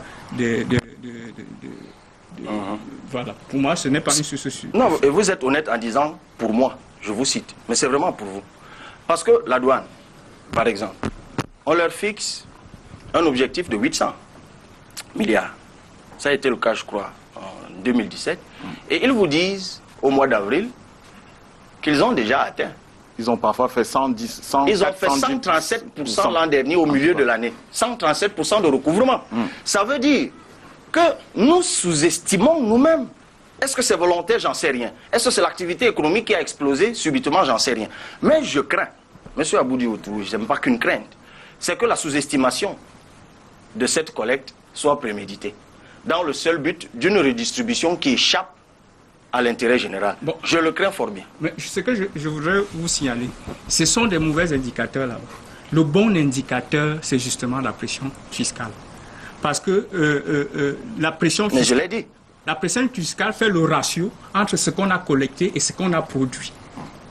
Vous comprenez? Et on remarque très bien que cette pression-là stagne. Ça veut dire qu'en réalité, on ne collecte pas assez. Alors, qu'allez-vous mettre sur ce point, je suis d'accord avec vous. Je n'ai rien à ajouter. Maintenant, pourquoi ne collecte-t-on pas assez? Ce n'est pas à cause peut-être d'un système inefficace. C'est à cause... Enfin, ce n'est pas à cause d'un problème endogène, c'est à cause d'un problème international. Parce que le système fiscal international et compétitif. Je vous prends l'exemple de qu'est-ce que vous allez faire en tant que chef de l'État contre la décision prise par exemple par Trump de baisser l'impôt sur les sociétés aux États-Unis et de faire un appel d'air par rapport aux investissements américains dans le monde, notamment au Cameroun, qui vont repartir s'installer aux États-Unis. Qu'est-ce que vous pouvez faire contre ça? Mais écoutez, là, il s'agit de la conjoncture internationale. Mais moi, je suis toujours contre cette approche qui vise à accuser les autres avant de régler nos propres problèmes. Vous le dites vous-même, la pression fiscale stagne. Mais elle stagne d'abord parce que notre système de collecte présente des faiblesses. Si vous prenez le cas de la douane au port, seulement sur la question de la douane, tout le monde sait aujourd'hui où se trouve le problème de l'évasion. Par exemple, au port, l'entreprise privée qui filme les conteneurs, elle est privée, détachée de la douane. Elle gère un certain nombre d'informations qui échappent à la douane. Le douanier n'est pas au début, n'est pas du début jusqu'à la fin. C'est juste un exemple. Je ne dédouane justement pas le douanier qui, après 2 ans, a construit 25 villas. Ça aussi, vous le savez. Et vous me direz que c'est parce que Trump a baissé l'impôt sur les sociétés aux États-Unis que tous nos compatriotes qui travaillent dans les régies financières sont aussi bien construits. Un jeune fonctionnaire qui sort de l'ENAM qui, après 2 ou 3 ans, a des immeubles en construction. Vous me direz que c'est Trump. Non. Contre la corruption. Mais la recette miracle contre la corruption, je ne sais pas si elle est miracle. Moi, je ne manipule pas les miracles. Mais ça rejoint ce que les Camerounais veulent. Vous savez, on en est à un point aujourd'hui au Cameroun où il faut une chose simple qui va déclencher beaucoup de choses. Le changement du top management. Parce qu'à la vérité, cette évasion dont nous parlons et d'autres types de dysfonctionnements, ceux sur qui nous tapons au quotidien sont en réalité à la périphérie de là où ça se joue. Ça vient parfois de très haut. Je pense qu'à partir avec un top management beaucoup plus rigoureux, les choses vont changer d'abord d'elles-mêmes. Et puis il y a les mécanismes de surveillance. Vous avez vous-même évoqué les États-Unis, vous avez évoqué la France. Il y a des mécanismes de surveillance, de superposition des rideaux de surveillance, l'un qui contrôle l'autre. Aujourd'hui, on est dans le domaine quand même de l'informatisation. Et vous qui suivez le domaine du numérique, vous avez suivi ces questions. Vous avez suivi le mois dernier, oui c'était le mois dernier, le Cameroun Business Forum. Une des recommandations, une des 23 recommandations du Cameroun Business Forum. C'est d'ailleurs bizarre. D'une année à une autre, c'est exactement les mêmes recommandations. En 2017, c'était 23, en 2018, c'est 23. Et la même est revenue à chaque fois. Il faut numériser. Bon, Alamine Ousmane Mey l'a entamé. Vous savez que ça a connu les déboires que ça a connu. Mais il faut numériser. Et ce sont d'ailleurs les acteurs du privé qui vous le disent. Que pour rendre efficace la machine de collecte, il faut éviter les contacts d'individu à individu. Alors, merci Cabral, nous allons juste une seconde. Nous n'avons pas de temps. Nous n'avons pas de temps, Bertrand. Vous n'allez pas vous disputer la parole avec moi. Nous ne pouvons pas. Nous allons prendre. Bertrand, s'il vous plaît. Comment est-ce qu'il va s'y prendre? S'il vous plaît, Bertrand. Parce qu'il y a la conjoncture internationale. On va revenir. On est en direct à la télé. On est en plein dans les APE. À la télé. Et lui, il parle de refaire à l'intérieur. Le gong a retenti. Cabral ne pourra pas répondre à votre question. C'est vous qui gérez le temps. Cabral ne pourra pas répondre à votre question. Je vous invite à plus de discipline. Vous êtes présentateur d'émissions audiovisuelles comme moi. Vous connaissez l'embarras dans lequel vous me plongez, mais en tout cas, c'est consommé. Nous allons donc prendre le duel. C'est la 45e minute de cette émission.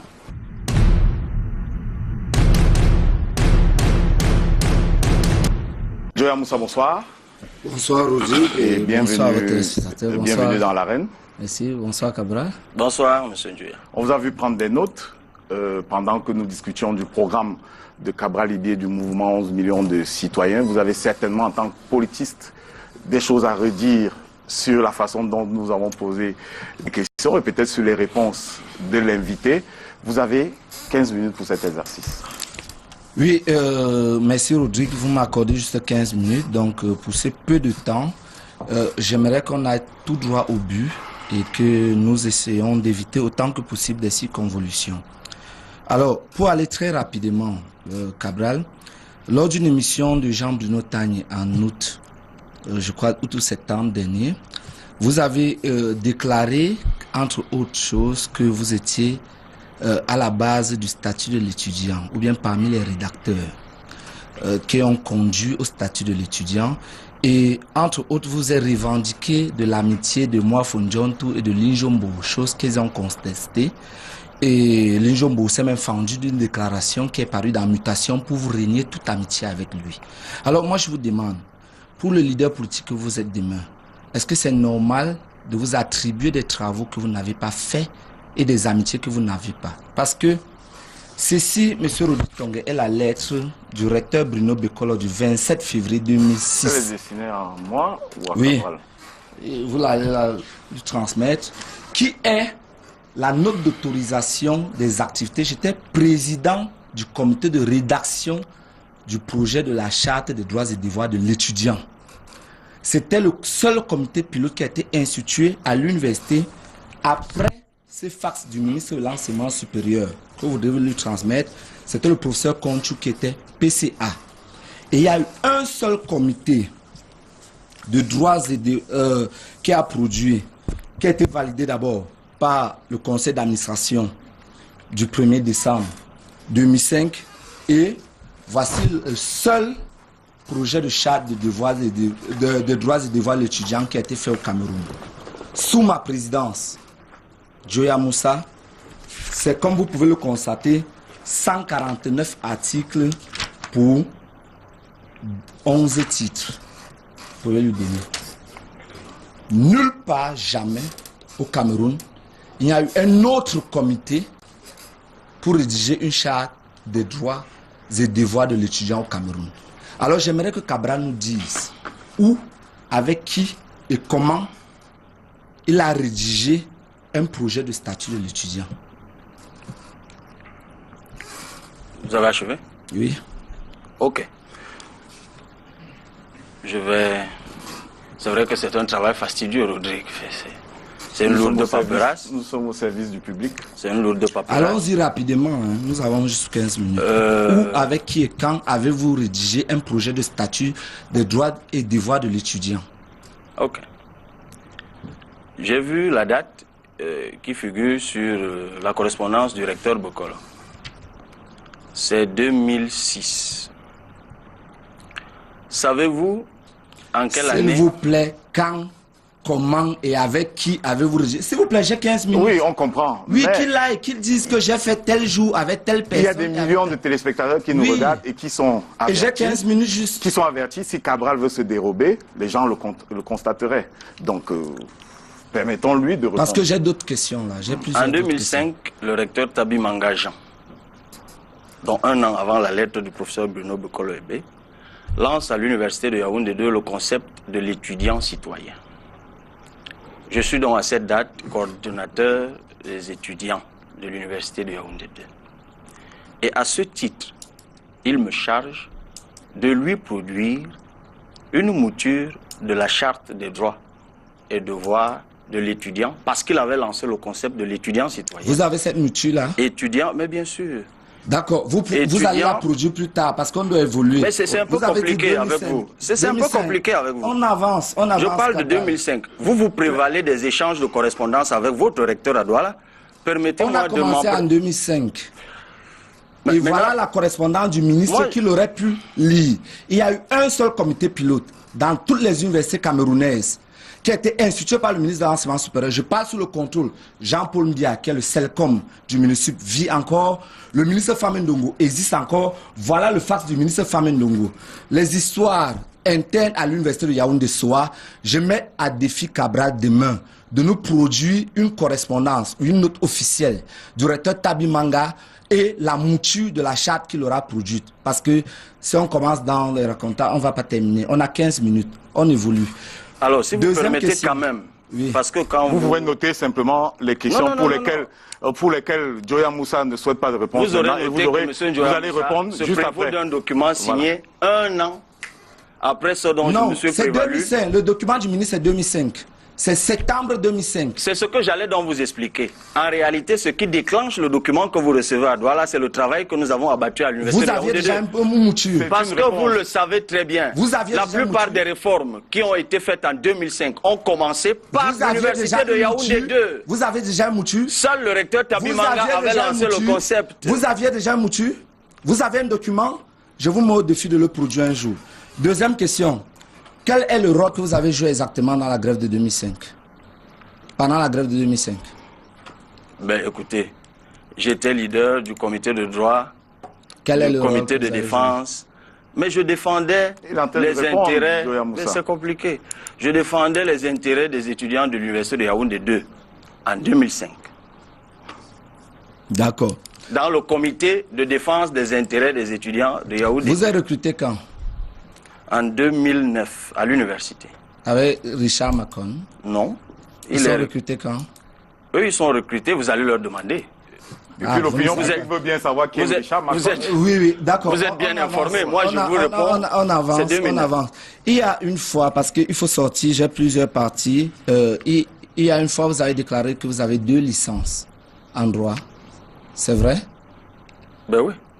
Comment vous faites pour avoir 2 licences en droit dans le même établissement et la même université? Ben, écoutez, il y a des gens qui ont 3 licences. Non, c'est interdit par la loi. Il est même interdit de recomposer une unité de valeur qu'on a déjà validée. Il est interdit d'avoir la même licence 2 fois dans la même institution et la même université. Rodi Tongé, vous êtes juriste quelque part quand même? Non, moi je suis pas juriste. Je suis juste curieux. Je suis juste curieux. Il est interdit au Cameroun d'avoir dans la même université, le même établissement, la même licence dans le même intitulé. Ok. Je me suis inscrit à l'université de Yaoundé 2 d'abord pour faire droit privé. J'ai d'abord fait des études de droit privé jusqu'à la licence. Comme vous les avez faites à Douala avant de faire sciences politiques. À Yaoundé 2. Je n'ai pas fait sciences politiques à Douala. C'est ce qu'il a dit. Je voulais juste préciser que vous êtes l'un des rares juristes privatistes à avoir fait sciences politiques. J'ai un master en droit des affaires. Droit privé des affaires. Je précise encore que vous êtes, et c'est tout à votre honneur, l'un des rares juristes, mais ce n'est pas interdit, qui a fait droit privé et qui miraculeusement fait par la suite sciences politiques. Non, vous ne comprenez rien du tout. Non, ce n'est pas une affaire personnelle entre Cabral et vous. S'il vous plaît, il faudrait éclairer l'opinion publique. Si vous permettez. Sur votre licence? D'accord, j'éclaire juste l'opinion. Mais c'est moi qui devais éclairer sur la mienne. S'il vous plaît. Oui. En droit, on a une licence à Douala. Comme vous le savez, on a une licence en sciences juridiques et politiques. Rodrigue, vous étiez à Douala aussi. S'il vous plaît, j'ai eu une maîtrise en droit privé des affaires à Douala et je suis revenu avec ma licence en sciences juridiques et politiques. Quand même les gens de gestion et d'histoire faisaient maîtrise en sciences politiques, fait maîtrise en sciences politiques, puis 2A, puis une thèse. Donc, il faudrait qu'on se comprenne très bien. Qu'il nous explique comment, et c'est interdit par la loi, on peut avoir une maîtrise, une licence en droit. 2 licences en droit dans le même établissement et la même institution universitaire. C'est interdit par la loi. J'étais donc en train de vous dire que je salue l'intelligence de M. Njoya, qui est l'un des rares juristes privatistes, qui a une licence de droit privé, qui fait une maîtrise. Je n'ai pas une licence de droit privé. Vous ne connaissez pas l'université de droit. Mais vous avez dit droit des affaires. Il n'y a pas une licence de droit privé à Douala. Vous avez dit droit des affaires. Non, j'ai une maîtrise en droit des affaires. Le droit des affaires rentre dans le droit privé. S'il vous plaît, à Douala, on a une licence en sciences juridiques et politiques. Comprenez-moi bien. C'est en maîtrise que vous choisissez. On n'a pas de licence en droit privé à l'université de Douala. Et je suis très écœuré que quelqu'un qui veut être président de la République ne connaisse pas les curricula dans les universités. À Tchang, par exemple, à Douala, on délivre une licence en sciences juridiques et politiques. Et vous choisissez. Et à soi, il y a une licence en droit privé et une licence en droit public. Mais il vous est interdit. Donc c'est normal que... Non, vous ne pouvez pas faire licence... Puisque vous êtes titulaire d'une maîtrise en droit des affaires, qu'on pense que vous êtes titulaire d'une maîtrise en droit privé. Non, ne vous embrouillez pas. Je n'ai pas une licence en droit privé. J'ai une licence en sciences juridiques et politiques. D'accord. Mais revenons. Comment est-ce qu'il a fait, alors que c'est interdit par la loi pour avoir 2 licences dans un... Vous aurez tous noté l'évolution entre licence en droit des affaires et licence en sciences juridiques et politiques. Mais il y a qu'à Douala que ça se fait justement. Ah, vous ne le savez pas. Je ne maîtrise pas l'université. Et il y a Tchang également. Peut-on avancer dans ce débat? Il y a quand même dans ce studio qu'on évolue de droit des affaires à sciences juridiques et politiques. Mais j'étais donc en train de vous dire que j'ai fait ma licence de droit privé. Et quand je l'ai achevée, je me suis rendu compte que ce n'était pas ma vocation. Parce qu'à l'université de Yaoundé 2, et qu'on permette donc, quand on vient de Douala, qu'on puisse prendre des notes comme on le faisait tout à l'heure quand on parle de soi, où on est venu que pour faire sciences politiques, à partir de la 2e année, vous choisissiez. Donc quand j'ai achevé, je suis donc revenu choisir droit public et j'ai fait mon cursus jusqu'aujourd'hui. D'accord. Les enseignants qui nous écoutent vont trancher. Voilà. Je reviens sur une autre chose. Vous avez dit tout à l'heure que vous soutenez les doctorats professionnels. Est-ce que vous savez que, voici le texte de loi, l'arrêté 99/081 du MINUSUP du 23 décembre 1999 qui organise le cycle doctoral au Cameroun et qui ne prévoit nullement le doctorat professionnel. Vous voulez être président de la République. Que ce soit le professeur Magloire Ondoa, que ce soit le professeur Minkwache, et plus encore au niveau de l'enseignement supérieur, le professeur Jacques Famendongo, ils ont reconnu qu'il y a juste un projet de loi qui est déposé au niveau de la primature pour entériner l'existence des doctorats professionnels. Quelqu'un qui veut être président de la République, est-ce qu'il est normal, parce que vous étiez l'un des défenseurs et des communicateurs du doctorat professionnel, vous l'avez encore défendu tout à l'heure, est-ce qu'il est normal de mettre sur pied des cycles professionnels qui n'ont aucune base juridique selon vous? Je peux répondre? Oui. Ok. Je peux comprendre que c'est lorsqu'on est président ou qu'on a vocation à être président que l'on sait qu'un pays ne se limite pas à ses frontières. Il peut appartenir aussi à un ensemble sous-régional et un ensemble régional. Et c'est pour ça que moi je sais que ce que vous ne savez pas, c'est que le 11 février 2005, il y a eu une directive CEMAC. Et cette directive CEMAC a donc institué le LMD. Et qu'en réalité, le texte qui est illégal, c'est celui qu'on doit réviser, celui que vous brandissez. On doit réviser. Vous êtes publiciste, il y a ce qu'on appelle l'internalisation des textes. Est-ce que ce texte de la CEMAC a déjà été internalisé au Cameroun? Ok. Je peux continuer maintenant? Okay. Est-ce que ça a déjà été internalisé? Je disais donc que le processus d'incorporation de la directive CEMAC est en cours.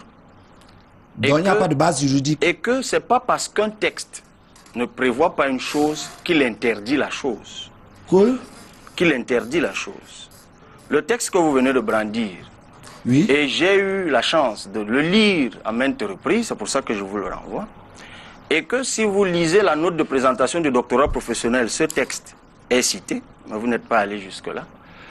Parce que nous sommes dans Quel est le fondement juridique du doctorat professionnel? Le fondement juridique, c'est la directive CEMAC. Faux. Nous sommes dans le système... Faux. Nous sommes dans... Au plan national, il n'y a aucune base juridique. La raison pour laquelle il y a un projet de texte hors la primature. Si la circulaire CEMAC résolvait le problème, on n'aurait pas un projet de texte à la primature.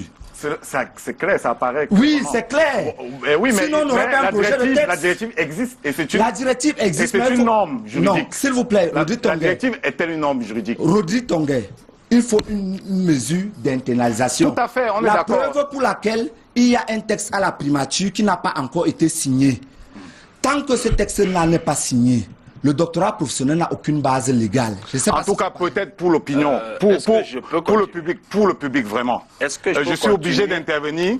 Pour les téléspectateurs, je voudrais dire, pour ce doctorat, j'espère qu'on va refermer le chapitre. Non, mais parce que c'est un débat d'école. Si on ferme le chapitre, monsieur Tonguet, je voulais restituer une information, simplement, Cabral. Quand vous avez écouté les embrouilles, s'il vous plaît, écoutez maintenant. Je vais vous donner la parole tout de suite après. Je voudrais indiquer que le professeur Soso, qui est le président des institutions universitaires, la conférence des recteurs. Oui, le président des institutions universitaires au Cameroun, a clairement dit que le doctorat professionnel n'était pas bienvenu au Cameroun. Il avait tous les recteurs devant lui, avait mis le ministre de l'enseignement supérieur un peu en minorité qui voulait faire passer cela. Il avait cité le doctorat professionnel comme étant un exemple ailleurs, mais les mécanismes n'étaient pas réunis. Les conditions n'étaient pas réunies pour un doctorat professionnel au Cameroun. Je voudrais que ce soit dit et qu'on débatte sur autre chose. Oui, mais monsieur Tonguet, c'est quand même bizarre. Oui. J'espère que vous savez très bien que le recteur Soso, en lui disant, avait déjà institué des doctorats professionnels à Yaoundé. Attendez, ça c'est ce qu'il a dit. Mais on n'en sortira pas, Cabral. On n'en sortira pas. C'est compliqué avec vous. Oui. À moins que vous soyez complice de l'abrutissement général. Non, je restitue simplement. Permettez-moi donc de vous dire que si ce que M. Ndiaye Moussa dit est vrai, ça veut dire que tout le système LMD qui est en vigueur au Cameroun depuis 2008 est illégal.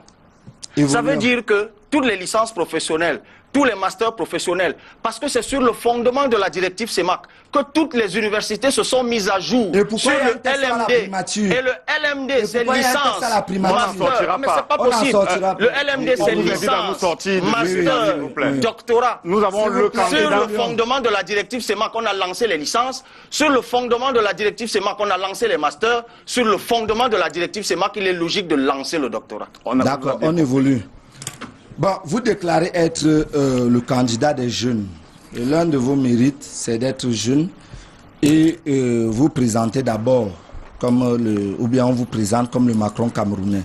Mais ce qui est bizarre, à chaque fois que les jeunes se sont retrouvés en difficulté, vous vous êtes retrouvés du côté des vieux. Je ne reviens pas sur les affaires de la grève de 2004-2005, que tout le monde connaît à Yaoundé 2.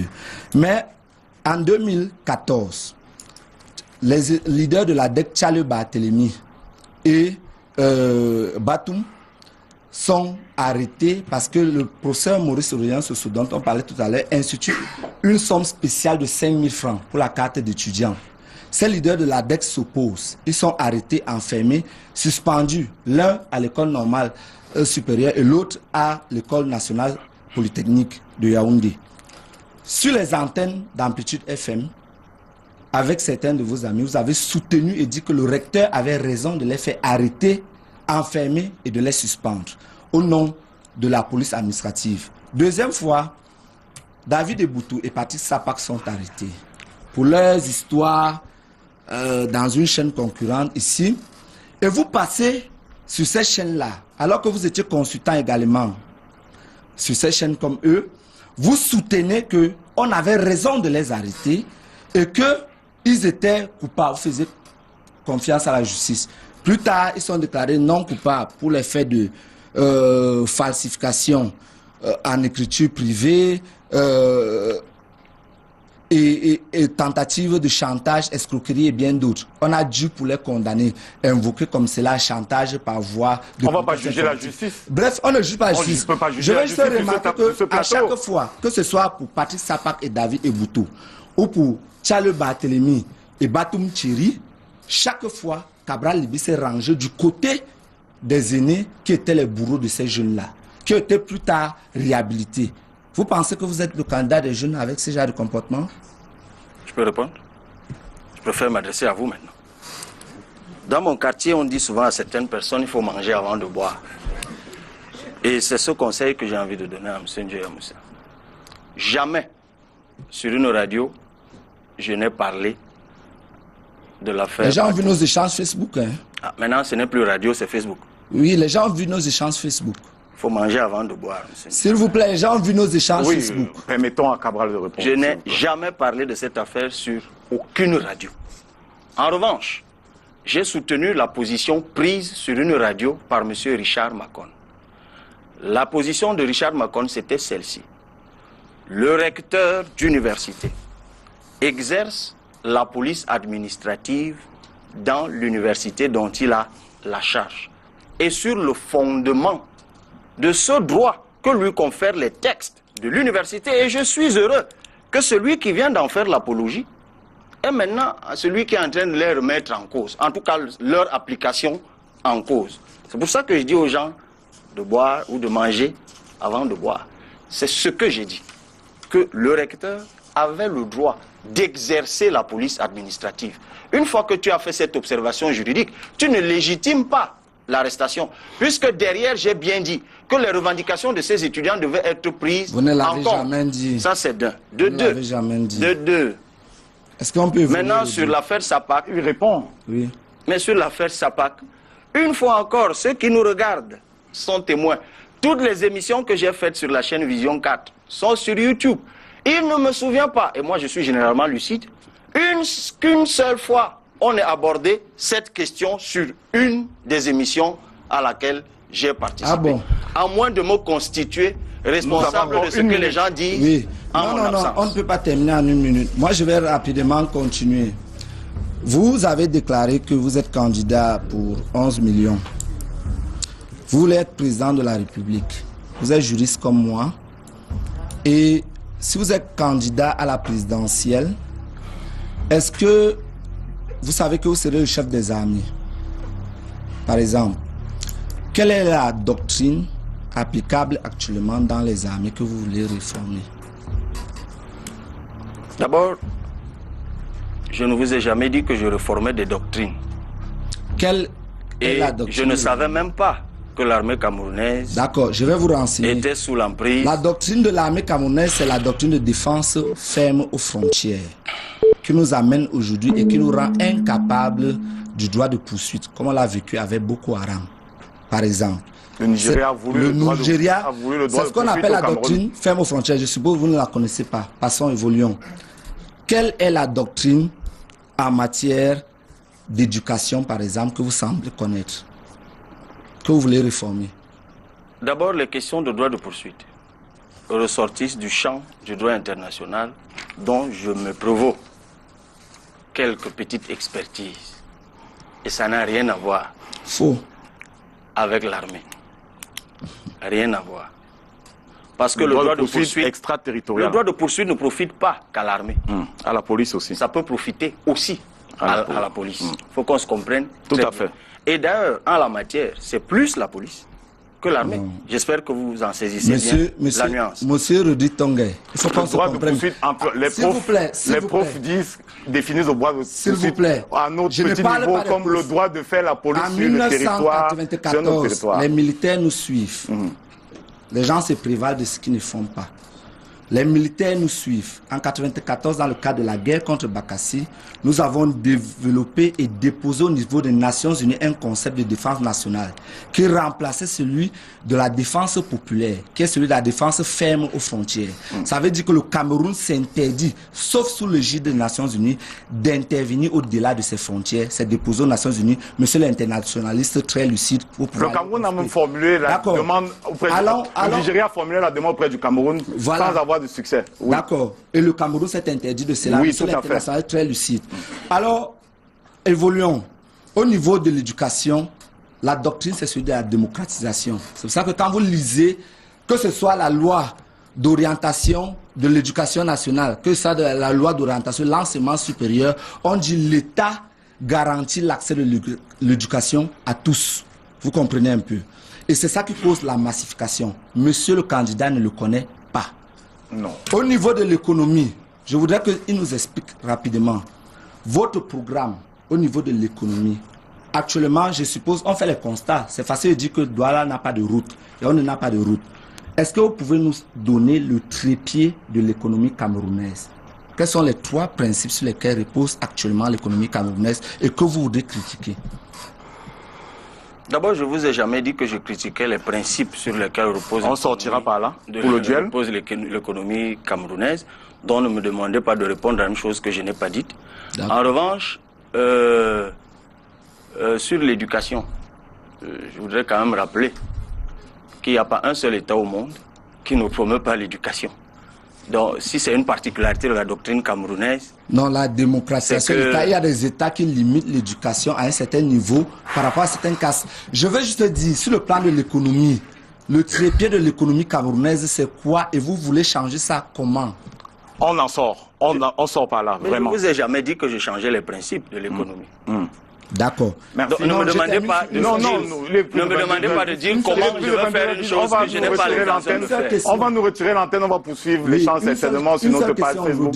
Il ne pourra pas répondre dans tous les cas. Une seule question. Oui, j'enregistre votre question. Je demande juste que si demain, M. Cabral Libi est nommé par le président Biya, quelle sera sa réaction? J'enregistre la question, je vais la répercuter dans un instant. Merci Joya Moussa d'être passé par ici pour le duel.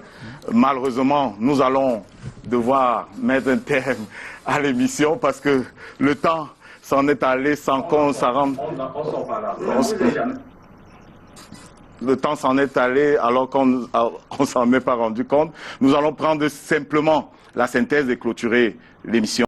Nous allons prendre la synthèse avec Alain Ghislain Kanga, restituer en 1 minute ce qui a été dit ici pendant 90 minutes. Le temps pour vous de répondre donc à cette question. Si vous êtes appelé aujourd'hui pour le prochain gouvernement, vous acceptez ou vous déclinez l'offre? Je dois avouer que dans notre feuille de route, ce n'est pas prévu. Donc je ne saurais vous répondre. Alors, Gisèle Kanga, bonsoir. Bonsoir, Rodrigue. Alors, que retient-on de l'arène de ce soir? Je vais essayer d'être très bref. Cabral Libye, bonsoir. Bonsoir à vous. Vous êtes le coordonnateur du mouvement 11 millions de citoyens et candidats à la présidentielle investis par le parti Univers. Les objectifs de votre mouvement, inscription et sensibilisation massive des populations, renouvellement de la classe politique et susciter les candidatures principalement chez les jeunes. Et les petits partis, les partis politiques que vous avez approchés vous ont tous claqué la porte. Et le parti Univers était votre dernier rempart. Votre candidature ne vient pas du buzz, c'est plutôt votre mouvement. Et pour lancer ce mouvement, il fallait être courageux. Votre candidature a été pensée, contrairement à ce qu'on peut imaginer. Votre projet de société a été longuement mûri.